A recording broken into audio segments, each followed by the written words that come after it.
So I'm going to read to you the first chapter from my latest novel, Solitary, which won the David Adams Richards Award for Best Novel from the Writers' Federation of New Brunswick.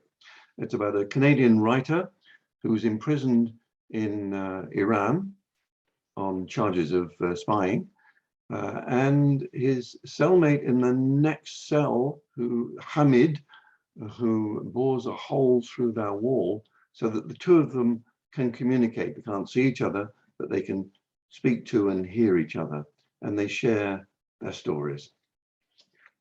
So here's the first chapter for you.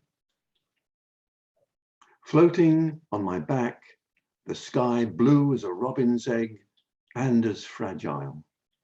A tern soars above, hovers, cocks its head to check what bobs on the calm ocean.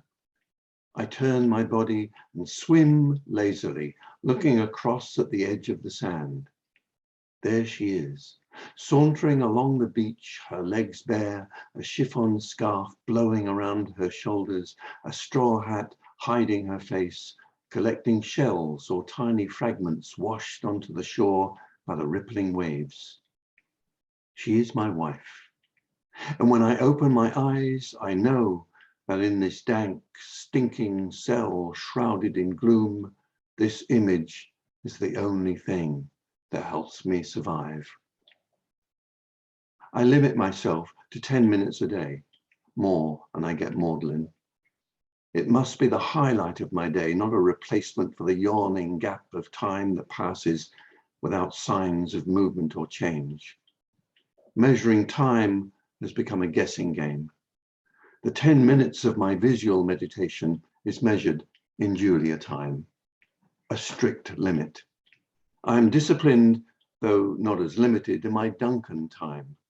I can even cheat and include Julia in my Duncan time, which covers all parts of my life. My Julia time is an eternal 10 minutes. My attempts at keeping track of time were thwarted early on because I didn't think about it for what must have been several days, and because I had no way of knowing if the guard who delivered my rations and collected the slop bucket did so on a regular or random basis. It felt random and designed to be so, to add to my disorientation. I'm certain of this now. My senses are heightened to sounds and smells, so I can tell when food is coming, but my stomach tells me there is no rhythm to it. Otherwise, my body would alert me to the next mealtime. The guard may come once a day or twice or once every 2 days or more. I have no name for this time. It is inscrutable and uncontrollable. I dare not call it the present. I cannot exist here. At first, I struggled to make sense of time passing.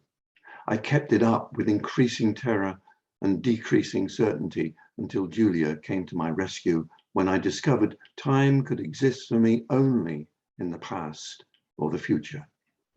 The calculation that I've been here for 8 months brings little emotion, since it has no meaning. Perhaps when I get home, I'll write the Handbook for Visitors to Iran, Part 1. How to Survive a Year in Jail. At least it would avoid the embarrassing irony of what I came here to do. I rise from the oblong padded board which poses as a mattress, stretch my arms above my head, bending the wrists back and placing my palms on the ceiling. Count slowly up to 100, stoop to touch my toes, legs straightened for another 100. There are 10 exercises, all derived from workouts at the gym, with refinements in deference to the absence of weights and restrictions of space. This adds up to 1,000 measurements of body time, which I carry out by my estimation twice every day, although it varies according to food intake when my physical strength is reduced. I have a choice now.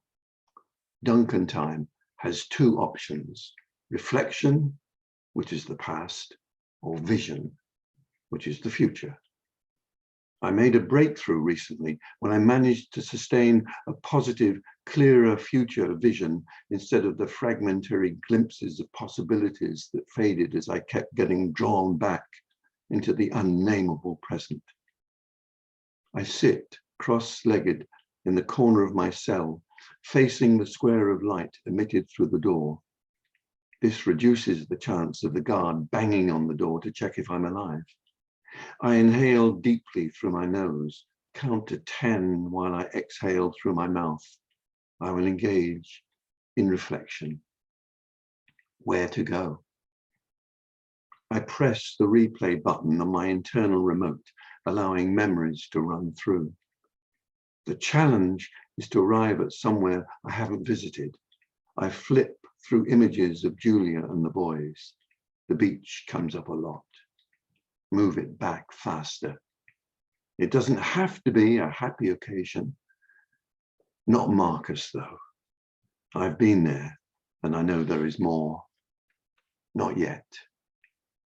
Harold stares through the screen in my head, a single frozen frame of him sitting behind his impossibly cluttered desk, peering at me over his glasses. Not yet my mentor, still a cynical shadow of the legendary news editor I'd been told about. I'd already been offered the job at the Herald, but I imagine this was meant to be my real interview, the one where he decided how I would measure up and what I'd be assigned to. Harold Denton was reputed to make or break journalists. My predecessor fled Calgary to return to the relative safety of the Toronto Star to escape the wrath of Harold. So you studied English literature. His tone and look indicated such disdain, I almost denied it. I also took a journalism course at Mount Royal. He sat back, threw up his hands with an expression of awe. He'd won in 2 decisive moves. I was destined for obituaries. Well now, Mr. Lindsay, since our editor thinks you can write for the Calgary Herald, how about doing something with this? Looking back now at him handing me a sheet of paper filled with single-spaced typing, I recall the panic I felt. I lean my head against the cell wall and feel the smile spread across my face, which the advantage of blessed retrospect confers upon me. It was my first test, which he tore into in such a way I wished I had a home in Toronto I could return to, until he came around the desk, stood with his hand on my shoulder and growled that I showed promise. Images fast forward to Harold guiding me through the pitfalls and magic of writing for a newspaper. I forced myself to remain focused on that first time, studying his facial features, the deep lines across his forehead, the jowls that wobbled when he turned his head, the blue eyes staring through the metal-framed spectacles, preparing to burn a hole in my defenses. His voice emanating from his chest through the constant blanket of smoke within his lungs reminded me of Leonard Cohen singing, "I'm your man." If anyone was my man, it was Harold Denton. I sit holding fast to Harold's image, allowing nothing to divert my attention until a faint scratching noise enters my consciousness. It's not one I've heard before. It's not a rat, more metallic, rhythmic, coming from the wall near my head. That's the first chapter of Solitary. If you'd like more, the book is available through my website, zevbagel.com, or zevbagel.ca, or from Amazon or on Kindle, and from bookstores. I hope you enjoy it.